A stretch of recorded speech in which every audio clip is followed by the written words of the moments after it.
लिन है ने अपना सर खुजलाया और चलते चलते बतबताया, छोड़ो यार, अब मूड नहीं है ये सब देखने का, घर चलते हैं। अचानक आगे एक साइन बोर्ड दिखा। एक तरफ लेफ्ट में जिनरी सेमेट्री लिखा था और दूसरी तरफ राइट में यंजिंग 100 किलोमीटर स्टोर। लिन है ने थोड़ी देर देखा और यंजिंग जाने का डिसाइड किया। पिछली बार ओल्ड एक्सआईओ ने उसकी बहुत हेल्प की थी, इस बार उनसे मिलने जाना ही होगा। बिल्कुल सही। सीन चेंज हुआ। यंजिंग के एक लक्जरी होटल में लिन है बेड पार बैठा था। उसने वो किताब निकाली और सोचने लगा, रात हो गई है, ओल्ड एक्सआईओ से कल ही मिलने जाऊंगा। अभी तो पहले जल्दी से ये बोन डिसलोकेटिंग हैंड सीख लेता हूँ। फिर धड़ धड़ हड्डियों की आवाज आई। वो लड़का अपने हाथ ऐसे घूमता, हर मूव एकदम परफेक्ट, स्पीड इतनी की जैसे हजारों हाथ एक साथ दिख रहे हो। तभी दरवाजे के बाहर से एक घबराहट भरी खौफनाक चीख सुनाई दी, नहीं, मैं नहीं जाऊंगी, कहीं नहीं जाऊंगी मैं। लिन है को आवाज सुनकर क्यूरियोसिटी हुई। उसने चुपके से दरवाजे को थोड़ा खोला और बाहर का हाल देखने लगा।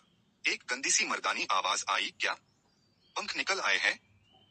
थोड़ी सी फेम क्या मिली, मुझसे पंगा लेगी? वो लड़की अब भी डेस्परेट होके चिल्ला रही थी। उसकी आवाज कांप रही थी, छोड़ो मुझे, मैं नहीं जाऊंगी, मुझे नहीं जाना। दरवाजे के बाहर एक आदमी लड़की को जबरदस्ती घसीट रहा था। वो था वैन लॉन्ग। उसने धीमी आवाज में धमकी दी, Sun Zhao Ying, Men Wan Long, तुझे स्टार बना सकता हूँ, पर तेरी पूरी लाइफ बर्बाद भी कर सकता हूँ। यंग मास्टर मैंग की नजर तुझ पे पड़ना तेरी किस्मत है, बस उसके साथ 2-4 ड्रिंक्स हाय तो पीने हैं। चल आ हसीना। ये लड़की झाओ यिंग थी। झाओ यिंग बार बार बचने की कोशिश कर रही थी। उसके गाल गुस्से से लाल थे। उसने सर हाईलाइट क्यों कहा, मैं नहीं जाऊंगी, मुझे यंग मास्टर मैंग से नहीं मिलना। ये सब देखकर वो लड़का धीरे से बोला, ये क्या हो रहा है? लिन है ने उस लड़की को गौर से देखा और तभी उसके मन में एक ख्याल आया, ये लड़की कुछ जानी पहचानी लग रही है, कहीं कोई हीरोइन तो नहीं है?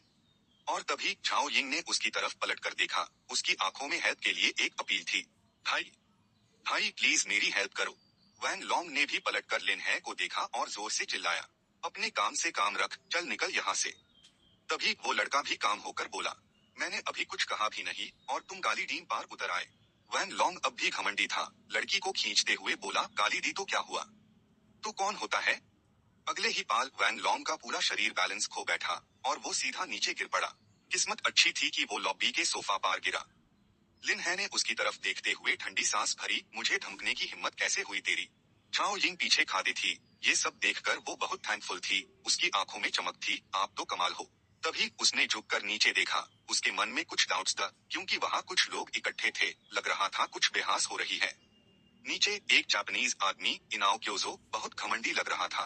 वो मुंह बनाकर बेवकूफ अनपढ़ लोगों को गाली दे रहा था। उसके बगल में एक चालाक आंखों वाली औरत थी, वायुबिंग। ये सुनकर वो पलट गई और जोर से चिल्लाई, ओए तुम सब गार्ड्स क्या अंधे हो गए हो? ये 4 ग्रुप से आए हमारे वीआईपी गेस्ट्स है, जल्दी से रास्ता बनाओ इनके लिए। सिपाहियों के आगे एक लंबा तगड़ा जवान खड़ा था। वो था जेजिया। उसने एक्सप्लेन किया, मैंने बस गलती से उनका पाँव दबा दिया था और मैं सॉरी भी बोल चुका हूँ। वायुबिंग ये सुनकर और गुस्से में आ गई। चीखते हुए बोली, एक सॉरी से काम चल जाएगा क्या? इनाओ क्योजो, सर के शूज 10,000 से ज्यादा डॉलर्स के हैं। तुम गार्ड्स ने गंदे किए हैं, भरपाई कर पाओगे क्या? कर पाओगे भरपाई? इनाओ क्योजो ने कुछ जापानीज में गालियां दी। वायुबिंग बार बार झुककर जी सर कर रही थी, एकदम रिस्पेक्टफुल लग रही थी। फिर उनकी तरफ उंगली दिखाकर बोली, सुन लो सब, इनाओ क्योजो सर तुम जैसे यूजलेस लॉगॉन से पंगा नहीं लेना चाहते, बस तुम घुटने टेक दो। इनाओ क्योजो सर के शूज चाट कर साफ कर दो, वो तुम्हें छोड़ देंगे। तभी अचानक होटल के बड़े से लॉबी के ऊपर से एक चुभती हुई हंसी सुनाई दी। एक शार्प और सार्कास्टिक आवाज आई, क्या इनाओ वो एक पिग है क्या?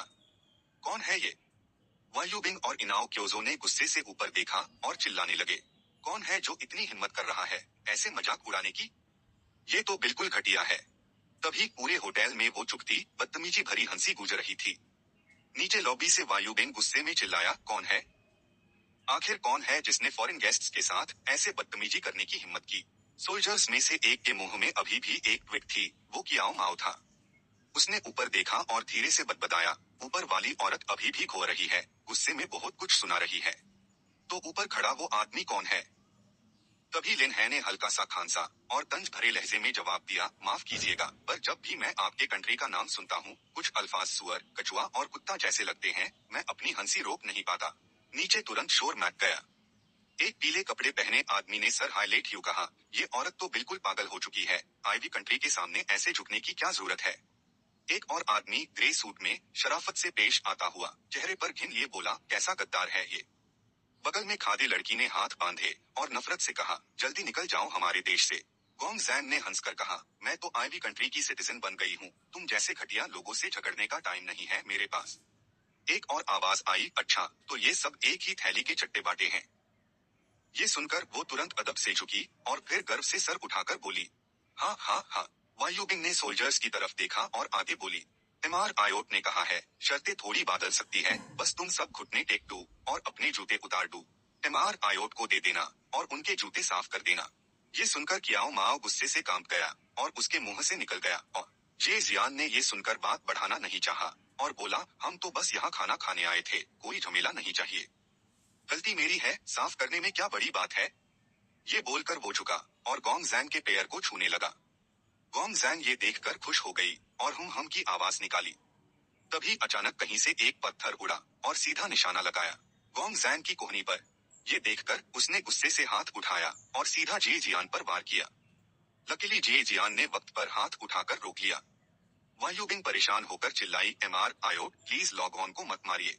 लिन है पता नहीं कहां से निकल आया और उंगली दिखाते हुए चिल्लाया, अरे ये छोटा सा आदमी लोगों को मारने की हिम्मत कर रहा है, ये तो बगावत है। जो असली मर्द है वो मेरे साथ ऊपर चलो। उसके तुरंत बाद एक नीले कपड़े पहने आदमी ने दांत पीसकर अपनी बाहें मोदी और पक्के इरादे से कहा, बिल्कुल ठीक। ये लोग बाहर देश की रक्षा कर रहे हैं और वापस आकर ऐसी बीजाटी झेलते हैं, ये कैसे हो सकता है। इन विदेशी हरमजादियों को हम पर जुल्म करने नहीं देंगे, मार डालो इनको। बगल वाला मोटा आदमी भी गुस्से से लाल पीला हो गया। उसने कुर्सी उठाई और गरजा, मुझे तो इन लॉग ऑन से पहले ही नफरत थी, चलो सब एक साथ। इधर रिसेप्शन वाली लड़की डर के मारे नीचे बैठ गई। कांपते ह्यू फोन उठाकर अपने बॉस को लगाया, बॉस बहुत बुरा हुआ है, बहुत बड़ी गड़बड़ होने वाली है। तब तक उसने एक जोर का मुक्का जग दिया था और मुंह से बोला, मर जा साले। उस आदमी के चेले ये देखकर तुरंत दौड़ पड़े। वो मोटा आदमी चिल्लाया, ओए बदमाश। बाकी लोग भी जोर से चीखे, हमला करो, हमला करो। इधर से भी सब लोग एक साथ आगे बढ़े और जोर से चिल्लाए, उस छोटे वाले को सबक सिखाओ। वायुबिंग ये हालत देखकर हैरान रह गई और जोर से चिल्लाई, एमआर आयो। कियाओ माओ ने भी जे जियान की तरफ देखा और बोला, जे जियान भाई हमला करो।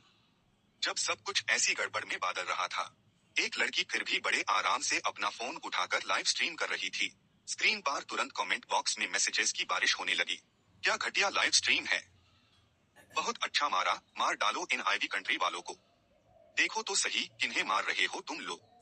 वो सोल्जर्स क्यों कुछ नहीं कर रहे, कितने बेवकूफ है। सोल्जर्स को डिसिप्लिन में रहना चाहिए, ऐसे हाई एक्शन नहीं ले सकते। अगर पता नहीं तो चुप रहो, दुनिया को शांति दो। और हाँ, उस औरत को भी सबक सिखाओ। माफ करना पर और टोन पार हाथ उठाने वाले आदमी बिल्कुल कचरा होते हैं। ऊपर वेल कमेंट्स देखकर उल्टी आ रही है। वो मोटा आदमी गरजते हुए हाथ बढ़ाकर उसकी तरफ लपका, मुंह से चिल्लाया, मर जा। उसके बड़े हाथ ने लिन है का कंधा पकड़ लिया, पर एक ही पाल में उसने उस आदमी का हाथ तोड़ दिया और जोर से जमीन पर पाटक दिया। वो दर्द से चीखने लगा, उसकी आंखें फटी की फटी रह गई, जैसे बाहर निकल आएंगी। ऊपर से झाओ यिंग नीचे देख रही थी, उसकी आंखों में चमक थी, शुक्रगुजारी से भरी हुई। वो बार बार तारीफ कर रही थी, क्या जबरदस्त है, कमाल कर दिया। लेकिन नीचे की मारपीट बिल्कुल नहीं रुकी। वो जापानीज लोग अब भी रुक नहीं रहे थे, हमारे लोगों को पीते जा रहे थे। पूरा माहौल इतना केओटिक था कि सांस लेना मुश्किल हो रहा था। कियाओ माओ ये देख के घबरा गया। उसने जे जियान का हाथ पकड़ा और जोर से बोला, वो जापानीज कितने ज्यादा है, हमारे लोग पिट जाएंगे। फिर वो झुका और धीमी आवाज में बोला, लगता है ये सब जूडो ट्रेंड है, कोई आम इंसान इनका मुकाबला नहीं कर सकता। थोड़ी देर की खामोशी के बाद जे जियान ने गुस्से से भरी आंखों से देखा और चिल्लाया, ठीक है, अब जाने दो। सजा मिलेगी तो सबको एक साथ मिलेगी, चलो अन जापानीज को सबक सिखाते हैं। वो जापानीज वाला उसी वक्त अटैक करने के लिए आगे बढ़ा। उसकी बात खत्म होते ही एक पाल में पता नहीं कहां से एक पैर तेजी से ऊपर आया और सीधा उसके चेहरे की तरफ बढ़ा। ये जे जियान था। वो आगे बढ़ा और जोर से उस आदमी के चेहरे पर किक मारी। वो पीछे की तरफ उड़ता हुआ गिरा और उसके मुंह से खून निकलने लगा। उसी वक्त अचानक एक और आदमी वहां आ गया। उसके पीछे सिक्योरिटी गार्ड्स का एक झुंड था। वो जोर से चिल्लाया, कौन है जो मेरे मेंगशू के इलाके में तमाशा कर रहा है। मेन दू साउ सिक्योरिटी गार्ड्स लेके आया हूँ। मेंगशू ने जैसे ही ऊपर देखा, वो दंग रह गया और हैरानी से बोला, अरे बाप रे। मेंगशू और उसके सिक्योरिटी गार्ड्स वहां खड़े थे, हैरानी से सामने हो रही लड़ाई को देख रहे थे, जहां सिर्फ चीखने और गालियों की आवाजें गूंज रही थी।